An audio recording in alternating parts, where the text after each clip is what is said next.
that's fine. a little bit like being called Riverdance Seamus. Or take off his hair, his Lego hair, put it over Pete Dunne's face. Properly fantasise about this. Sid Scala needs the James Ellsworth treatment. Hello, and a very warm welcome back to the Gimme a Whole Year Wrestling Podcast. My name is Ant, and this is... Ollie. And today we are looking at NXT episode 12, Birmingham. This is it, the final for the women's tournament. Toni Storm versus Rhea Ripley. I mean, it's such a stacked hour, this hour of NXT UK. And actually, if you was to go back and just jump into NXT UK at this point, if you haven't watched it yet, it'd be a really good point to do that, I think. You've got Tyler Bae in this, Toni Storm, Gibson, Ligero, Pete Dunne, Trent Seven, Rhea Ripley, Headmaster Johnny Sane, Sid Scala. They're all in there. They are all It's amazing. Sid Scala included. Absolutely. With his beautiful suit. We start off with a package showing the highlights from the tournament so far, including the last image we saw of the Toni Storm and Rhea Ripley meeting up on the ramp, that sort of confrontation that happened 2 episodes back. And then they've got so much footage of them backstage, like training up and warming up. They did a really great job of capturing so much footage and putting this segment together. And they put it right before the title credits and everything as well. So it was the first thing you see going into the episode, which is smart. And it's really nice to see them putting such an emphasis on the women's championship match. It builds it up for the end of the show. It really fantastic. does. It really does, and it's such a stacked hour. And in the words of Triple H, my bazooka is locked, cocked, and ready to unload. Because I didn't want to say, "Are you ready?" Because he's saying that so much at the minute. Are you ready? Are you ready? Are you ready? That's how it starts the episode. First match is Joe Coffey, accompanied by Wolfgang and Mark Coffey versus Sid Scala. Yes. Sid Scala. You know what? He's terrible still. You don't like him still. This was really good. There was so much story in this match. Yeah. So Joe asks his team to leave as soon as he's going in. The Scottish team, they all go. And Sid Scala stands at the top of the ramp in a suit. Yeah. He has a microphone and he hasn't been medically cleared to compete. And therefore, his stand-in is Tyler Bae. Swerve. So Sid Scala's just turned heel. For me, because I was looking forward to seeing him get destroyed by Joe Coffey, and because he's denied me that, heel turn. No. Heel turn. Also, like, hilarious, but what a terrible introduction. So imagine, right, you want to be introduced, right, for a match or for something. Maybe you're a musician, maybe whatever, and you want to be introduced, and so you send someone out before you, and they're wearing a suit, Sid and Scala, they say, I can't think of anyone better. Well, but here's the thing, right? I get the pleasure of introducing your opponent. This guy. No name, doesn't gives him no build-up, gives him no introduction. He just goes, just this guy. As soon as the music goes, the crowd go, "Way!" Then why bother coming out to introduce him at all? I see what you're saying. You could have just It was just going to be a squash match with Joe Coffey versus Sid Scala. We got a really good match full of stuff you would have loved to see. I'm all for the match. I'm all for the match between Tyler Bae and Joe Coffey. But what I wanted to see was Sid Scala get squashed. And also, I just think if you're going to introduce someone, introduce him. Okay. I know, I like it. I like it. That's to do that all the time in the wrestling. Here is... Yeah. Oh, it's like a... Vince McMahon going, "You're a new Raw general manager." Yeah. Okay, I'll do it again. You're a new Raw general manager. I thought it was a really nice surprise. The two start off in the match in a boxing punch-up. It was really cool. Strikes both of them straight with their arms up, defending themselves, and it looked like it didn't look like a boxing match, but it felt good. It was good. It was an interesting start to a match instead of a normal lock-up or running of the clothesline. We never see it like that on Raw or SmackDown. No, you don't, do you? No. These guys go in the ring and they know that they're going to do something interesting and tell an interesting tale. Yeah. Really good.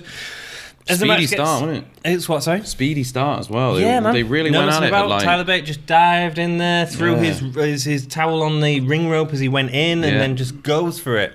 As the match gets started, Joe Coffey's faction comes down to get Coffey an advantage early on.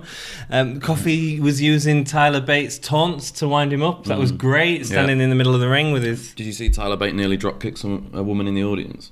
Yeah, man. Yeah. Well, he Joe Coffey threw him into it was the an Irish whip and he barricade, threw and over. his legs went up and over, Yeah. and like nearly came over the barricade and kicked yeah, some woman in the face. Yeah, that's what wrestling is. Yeah, If you're gonna that's what sit you on the want. front row, get ready to get You see kicked. it, Evolution. Is it Evolution? Becky Lynch and Charlotte. It was, wasn't it? Evolution. When Charlotte's going mad with the kendo stick, and it's like swinging in front of the faces of the people on the front row, like they're like Whoa. ducking back to avoid it. Good. They should let him hit it. They'd have a right courtesy. There's a nice point where Joe Coffey counters the bop and bang, but Bae extends it with another one. What's that called? The commentators didn't call it. If you've got bop and bang, what's the onomatopoeic word? Bop, bang, and biff. Biff. Biff. Bae hit with biff. Love it. When Tyler's setting up for the Tyler driver, Mark Coffey distracts, leading to Joe getting a power slam. Before Trent comes in, obviously he was attacked by the Coffey in one of the segments that we saw that was shown on the YouTube exclusive, but also shown in the second to last episode, I think. Yeah, something like that. With the flight case of doom. Yeah. So he comes to neutralise the Scottish faction that's out there. There's a real nice story in this match of Bae trying to lift Coffey, but because of his injured back, not being able to. Yeah. And it's constantly told throughout. Eventually, he manages to get him up into an aeroplane spin. It's Big strong boy. For me, it feels like a little bit much. Like, I'd get it if it was just a power slam or a slam or something like that. But if you're going to have a hurt back and then you're going to hold someone on your back and spin them round for 2 minutes. Yeah, but that's his thing. Okay, kayfabe, still alive. Yeah. Mark and Wolfgang get in the ring, ending in a brawl between Moustache Mountain and the Scottish faction. Yes. Obviously, the Moustache Mountain are outnumbered 3-2, and out comes Pete Dunne. Yeah, the third of British Strong Style. British Strong Style, it is, exactly. Great. Chance of British Strong Style, obviously. And that suddenly makes loads of sense now, and I'm really kind of annoyed that I didn't see that coming. All the way through in the last 12 episodes, they've been saying, it's 2/3 of British Strong Style, it's 2/3 of British... Tyler Bae and Trent Seven come out, they don't always refer to them as Moustache Mountain, they call them 2/3 of British Strong Style, and now finally we see why. The full British Strong I don't know why I didn't see that coming. It seems really obvious now, but... Yeah. I should have called that, shouldn't I, really? Very cool, though. It was very cool. As the Scottish faction are heading up the ramp, I really wanted to see Sid Scala come out, take them all out, get into the ring, take out British Strong Style, give some briefcase, and like take off his hair, his Lego hair, put it over Pete Dunne's face. I properly fantasised about this. Sid Scala needs the James Ellsworth treatment. Yeah. He needs to be nearly killed by AJ Styles and then he's been nearly killed by everyone so far. And then fired immediately. No, he doesn't. Sid Scala for the win. No. I'll tell you what, actually, he's all right on the mic as Sid Scala. I'll tell you another thing we've not seen in these last 2 episodes. What? Almir Ratsaki. Oh, yeah, Radzy's not been on it for 2 He's episodes. not been on That's it. crazy. Perfect. I love it. Thank you. That's also why it's a great That'd be the episode. perfect tag team, wouldn't it? It'd be Sid Scala and Radzy. That'd be great, man. That'd be awesome. It make more sense first title, tag title champions. There you go. Yeah, it makes more sense than Williams and the Bangra Bad Boy. Oh, man. Anyway, I thought the match was a little bit slow, but it was nice to see the Scottish faction with a legitimate challenge as opposed to just bullying everyone. Yeah. I'm excited to see where they go with this. Yeah, I mean, like, what an opening match, I think. Like, it set off at 100 miles an hour. But and that's why it's a nice, surprise. You know? Yeah. And that's kind of how the show felt all the way through, is it set off and it held this, like, electric pace the whole show. And it was absolutely the best way to start it off. I knew it was going to be a good show just based on, Tyler Bae comes out looking amazing. He jumps in the ring, he takes the fight straight to Joe Coffey, and I think, right, this is going to be an action-packed episode. We're going to get a lot, and it was. And it was. Battering ram headbutt. That was cool. That was cool. Like, Joe Coffey hits him with a headbutt so hard that Tyler Bae flies across the ring into the corner. Really nice. His reverse big swing as well, like into the suplex. Yep. Another amazing piece. Yeah. There was a power slam that looked like it could have power slammed him all the way to Tyler Bae all the way to hell. I just started noticing how good the actual in-ring work, and I was that was cool. No, that was cool. It is good. I just thought it was a little slow, the spots, that's all. Oh man, I don't know. I don't think I agree. No, I think it was pacey. It was fun. The airplane spin thing. I know you're not a big fan of it. No, I'm not. I like it. It pops the crowd. The crowd get they get hot for it, and I'm all for that. NXT Takeover is happening in Blackpool in early January, which unfortunately we can't make. Yeah. But do you know what the rumoured headliner is? What's that? Pete Dunne versus Joe Coffey. Oh yeah, I'd be up for that. I mean, it surprised me though, actually, but that's sort of where they're heading. Okay, so, I mean, if it keeps those guys out of the tag title picture, then I'm kind of cool with that. I don't think I was thinking about this. They're not going to be in the tag title picture because of Gibson. Yeah. As soon as Gibson got with Drake, that was it. Challenging for whoever's... Which is a shame, really. It'll be Moustache Mountain versus Gibson and Drake, I assume. Do you think? Yeah. I think it'll be... Webster and Mandrews. I think that'll be the title match. Okay. Because they've started building both of those teams up with wins. Let's see. I think that's where we're going. No, I think we're getting. I think it'll be Moustache Mountain just to legitimise the win for Gibson, and maybe. I'm also interested to see what they do with the titles. Anyway, I feel like we're gonna stay with this British strong style versus the Scottish crew for a while, and I think that's. I see what you're saying. Sit around, but then wouldn't it be better to have Moustache Mountain versus the rest of the Scottish faction? Wolfgang and Matt Coffey. Oh, what for the titles? I think if you've got Gibson there, you're not going to. Exactly, that's the thing, isn't it? I think it's got to be Gibson. So the next match is Dan Maloney versus Ligero. There's a spinebuster from Maloney early on to Ligero, which looks rough. It's a shame to see Ligero get in the ring and not get much offense from the start. Dan Maloney got all the offense. Yeah. And it was a bit of a boring offense. I mean, it was just chops, really, wasn't it? Did a lot of chops. He did quite a few big, heavy slams. Yeah. I don't mind that kind of style. I think it's a bit of a throwback, isn't it? That kind of just like, I'm going to chop you around the ring, slam you, chop you, slam you. You're going to do your comeback and win. Yeah, like, that's the kind of. Yeah. In terms of that style of match, it was fine. Yeah, but I just wish we'd seen a little bit more of Ligero from the start to then want to see the end of Ligero, as opposed to him just... Yeah. All it was a two-half match. One half of it was with Ligero getting beaten up, and then it was Ligero getting the win. Yeah. That was absolutely simple as that. I think this was probably the worst match on the card, which is a shame. Agreed. It was... The springboard DDT at the end was really good. Very good. Well, this is the thing, is Ligero is amazing, and we're given the time to do something. Yeah. I think there was a note that I made on this one, I've got it here.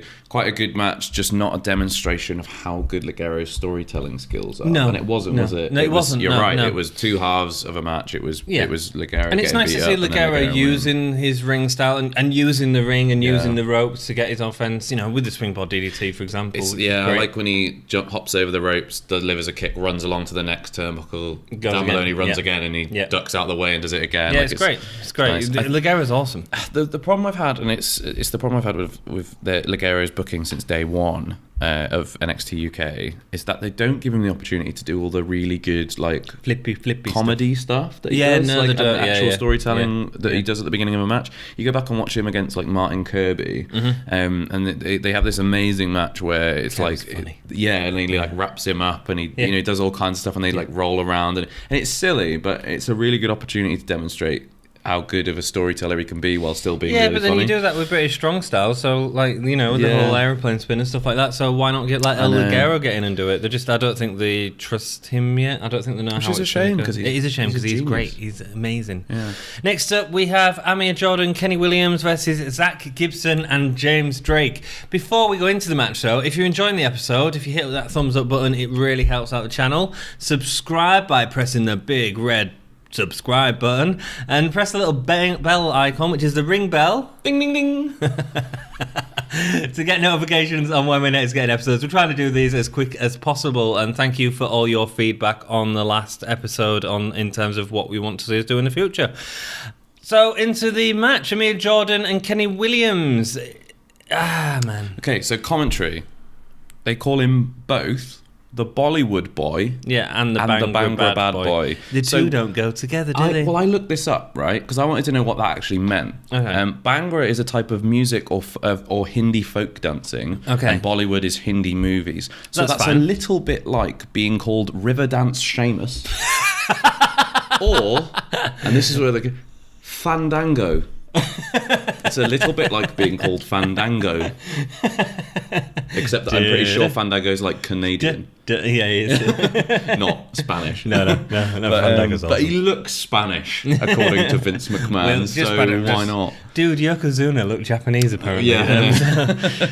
Mia Jordan and Kenny Williams, they feel like such a thrown together tag team. I don't get it. I'm not seeing the chemistry or the link between the two characters. And that's maybe because I just don't get Kenny Williams still, Commentary man. brought up the lucky thing there. Oh, which he's I so thought was lucky. Funny. Oh, he's not been that lucky recently, has he? Yeah, like, no, he's but not. his luck's going to turn He hasn't now. won a match yet. I don't know. I just Lost every match he's been He in. might work all right as a heel if he keeps losing. Yeah. Obviously, with Gibson out, the crowd take the shoes off straight away. The crowd is absolutely mental for Gibson. It's the biggest problem with this match, actually. Yeah. Do you think? Yeah. What, the crowd? I'll go into it at the end. Okay. Yeah. Cool. That's fine. I may not get Williams' like gimmick, but he's really good in the ring. His back elbow off the ropes looks smooth as all heck. Yeah. Gibson, he's just a class above the rest, and he feels so nasty in the ring. Yeah. And the problem, and this is where my problem is, it's for Drake. All of the heat is on Gibson. Yeah. There's no heat for Drake. It's all of the heat is on Gibson. So when Drake's working in the ring and he's doing some good stuff, the crowd aren't interested. They're not invested at all because they're saving themselves for when Gibson gets in the ring. Yeah. And I think the tag team was a mistake. I think this proved it more than anything. Yeah. Gibson is made for singles at the moment. And I think they've put them together because they were the two heels that were getting like probably the biggest reactions because James Drake was getting the whole bottom face. Yeah, but that's not real heel heat. That's just the crowd just but having a laugh. They're isn't getting it? like because they're the two that get they get reactions. Yeah. They've stuck them together and gone, well, this will multiply. And what actually it's done is it's demonstrated that Gibson is actually loathed, whereas nobody really cares. It's a bit like when they did the whole tag team thing with Braun Strowman at WrestleMania, right? Braun Strowman didn't need a tag team partner. No. That was the whole point of it. And that's part of the reason they chose a kid. And in fact, that might have been better than if they'd gone with someone like Mysterio or Lashley that came the next night. I mean, what I'm saying is Braun Strowman didn't need to be in the tag team. They put them there because they was afraid that something might happen with Roman Reigns and then they'd need a main eventer to step in. That's fine. But it don't work. Yeah. It's not needed. He just shouldn't have been anywhere near the tag titles, should he? Like No. Anywhere near them. Like, Braun Strowman is not a tag champion. No. I know it doesn't need to be. No. Never will need to be. I thought they did okay, though, with what they had. Like, anyway, let's move on. I mean, it is a bit weird. It's just, it was a bit rubbish. Why bury the bar? That's what I don't get. Yeah. Because it was Braun Strowman and he was the hottest thing and you've got to keep him hot. That's the thing. Yeah. It's like tag teams always get buried at WrestleMania. Yeah, it's like throwing out like a really nice. It's like throwing out a really nice chocolate eclair for the sake of having a giant apple pie. Do you know what I mean? It's like there's nothing wrong with the eclair. The chocolate eclair's the bar. Oh right. And Braun Strowman is a giant apple pie. Have you ever seen American Pie? Yeah, a long time ago. Very good.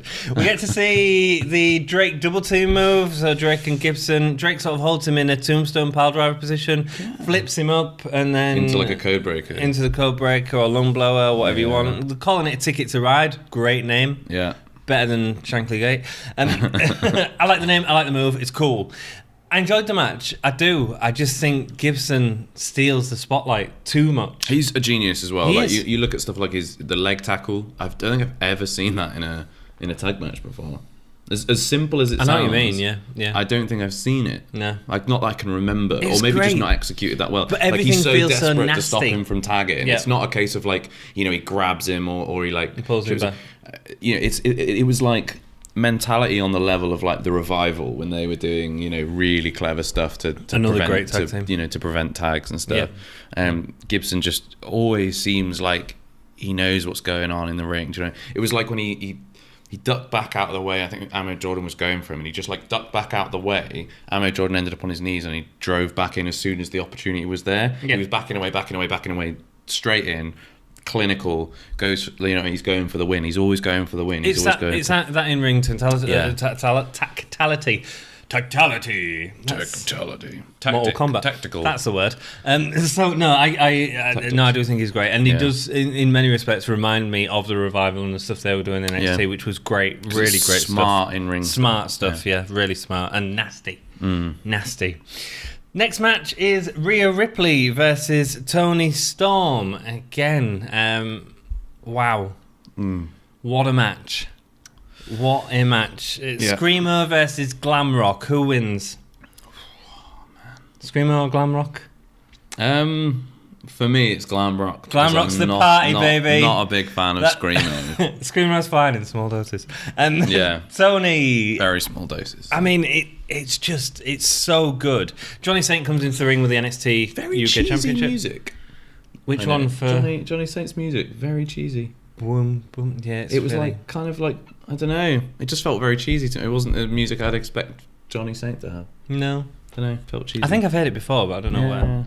Anyway, they're reusing all that over and over again into the match, and these two look amazing as soon as they get in the ring together. Tony with an early set of punches into a hip thrust in the corner and a suicide dive, but as soon as she misses on the outside, Rhea Ripley takes advantage and uses her power against Storm. Storm in this match sells Ripley's offense incredibly. She does the same stuff, and the only other time that I've seen her as good as this was in the NXT tournament against Shayna Baszler, and she was selling so well for Shayna Baszler. You feel sympathetic towards Storm, and I never feel sympathetic towards a wrestler. But like when she's outside of the ring, she looks like she's in tears. Yeah, and it's great. It shows that passion, you know. Yeah, when she hits that bump on the outside on the corner of the ring, and she proper hits the corner. I was like, so that's the other story about, and that's a little bit why I wish they didn't do Tyler Bae selling his back at the start of this episode, because we get the back spot with Tony's spot. But Toni Storm did again an amazing job of selling this injured back all the way through, like the Irish Whip. You feel like it's hurt her back. You feel, and every move is going for the midsection of Toni Storm. It's great, man.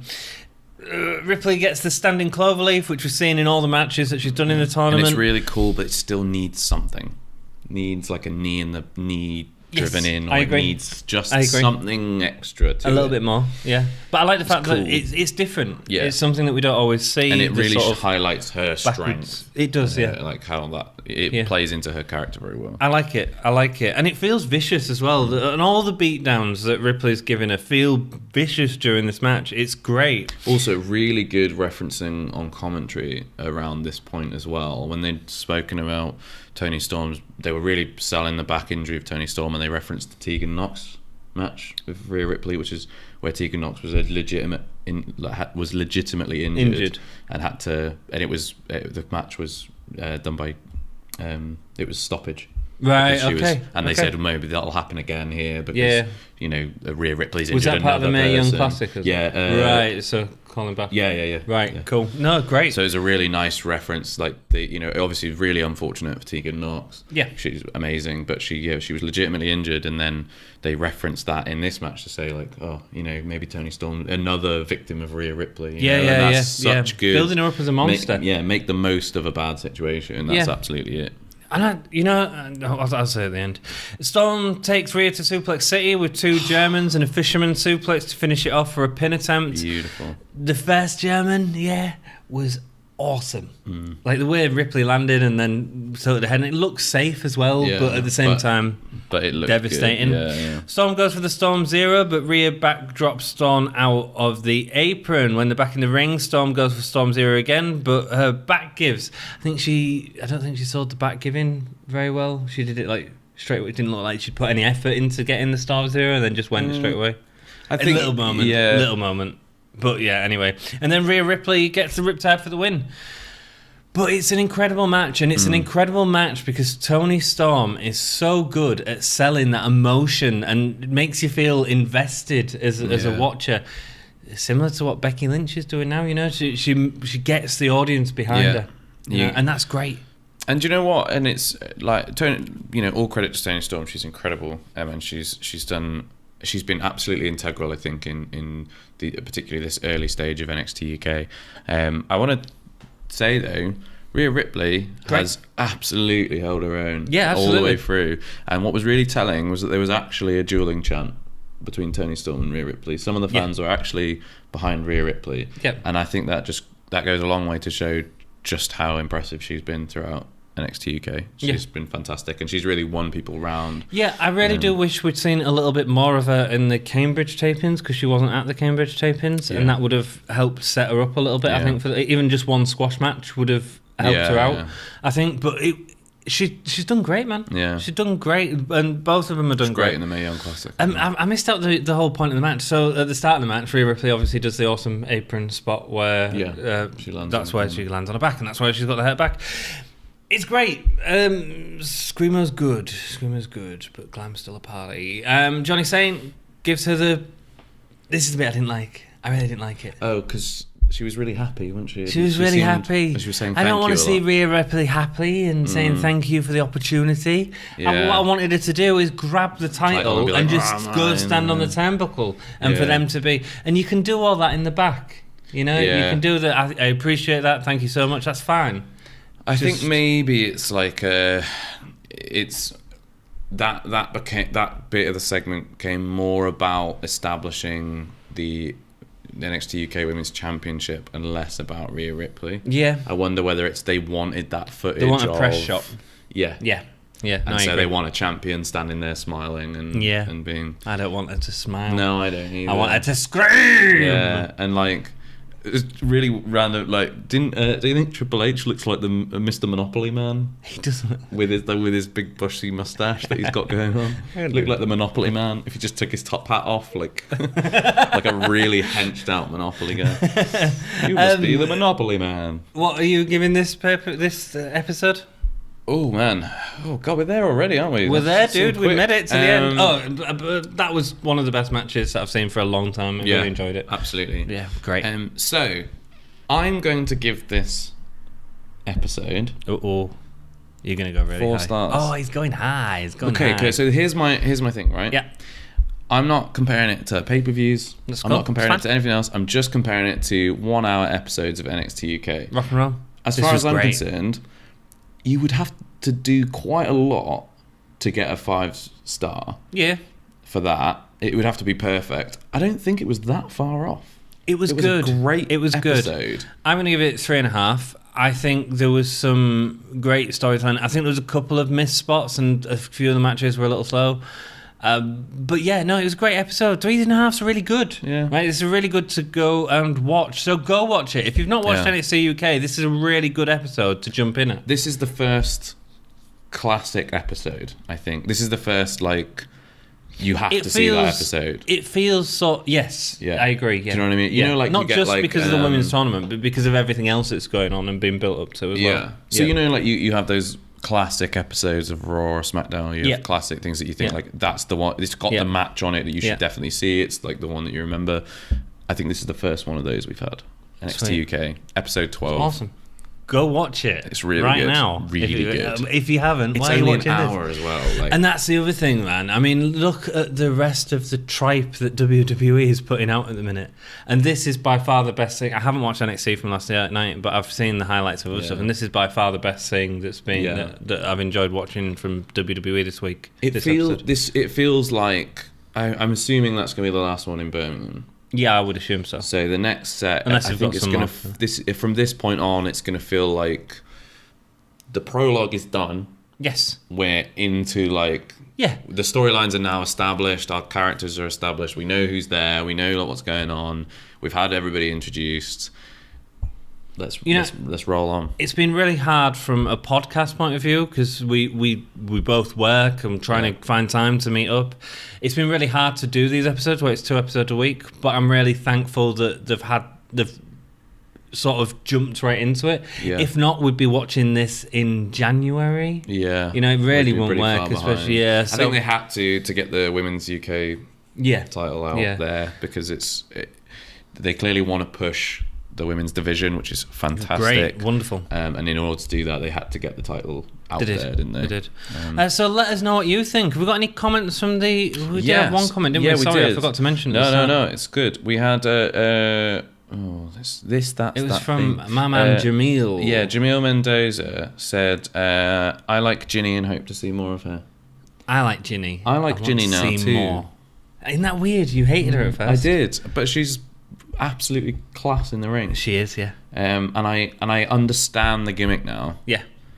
Whereas And before it I works. was It like, so works. and it does work. It does work. It's great. And I'm behind it. I can't wait to see more of her. I wonder what they're going to do with her, because we've got like Toni Storm and Rhea Ripley again. I think that's going to be at the takeover more than likely. Yeah. I think we'll probably get a rematch, which will be nice. Unless yeah. they go her back's out, like it'll have to be somebody else. Toni Storm's back's out. That'd be fine. Yeah. I'd be if it was Toni Storm and Rhea Ripley, early prediction video, who'd win that match? Rhea Ripley, it's got to be in it. Yeah. You've got to keep it on her for a while at least. I don't think Coffey's going to take Pete Dunne. No. I don't think it's time for that yet, and I don't think Coffey's the one to do it. No. I think the division is too small at the minute to have someone like, if you're giving Zack Gibson's going to win the tag team almost certainly. Yeah. Whatever. So that'd be like 2 heels. Yeah, no, I just think it's staying with Ripley. I think it's got to stay with Ripley for the time being. I think like if you want to build the credibility of a title, your first champion's got to hold on to it for more than. I do wonder. I mean, 2 I minutes. wonder if Toni will ever have the title. I don't know if she will. I wonder if they'll move her on fairly shortly. I think that's why they'll keep the title off her. I think that's probably why they didn't give it to her in the first place. I think they're kind of grooming her for the main roster. Exactly. If they put the title on her, then they can't take her at any time for the main roster. I think she's going to be a Women's Royal Rumble entrant. Yes, and that's going to be good, isn't it? She's not going to win it, but she's going to be there. Who do you want to see her against? Oh, what, on the main roster? In the Royal Rumble, who do you want her to face against? Who would be good for her to face up against? I'm trying to think really quickly now, actually, of who. I know, who would sorry, be like dude. Sorry, dude. Nia Jax comes out. Nia Jax. Nia Jax would be cool. Get her to throw out Nia she Jax. just starts throwing those forearms on Nia Jax. That'd be cool. That'd be cool. I just want to see Nia Jax get beat. Do you know what? I'd actually really like to see Toni Storm as a match. Toni Storm versus Sasha Banks. Yeah, because that'd be I think great. Sasha Banks would sell Toni Storm's offense, and Toni Storm would sell Sasha Banks' offense, and it would be an incredible match. We might have gone off topic. Sorry, we might have done a bit. I think that's okay. We got through it quite quickly, so hopefully, we've got time. Yeah, cool.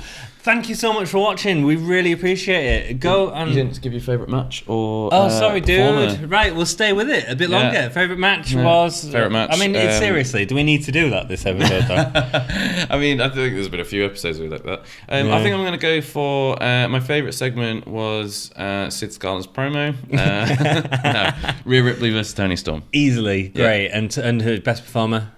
Storm. Ripley. No. Yeah. Really? I really liked it. Cool, that's fair enough. No, I thought she was good. I just thought that Toni Storm did an amazing job. She's always amazing, incredible. I love that crying thing. Could have gone with either of them, but I think good. Ripley was great. Awesome. Yeah. Thank you very much for joining us. You guys have been awesome. We have been just mediocre.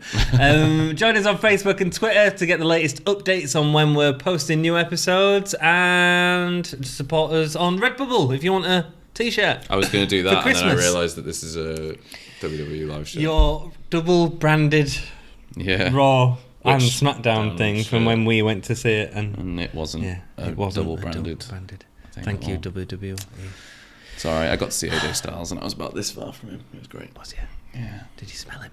I mean, I could smell lots of sweaty fans. Was you a sweaty fan? I was a sweaty fan. Keep it gay.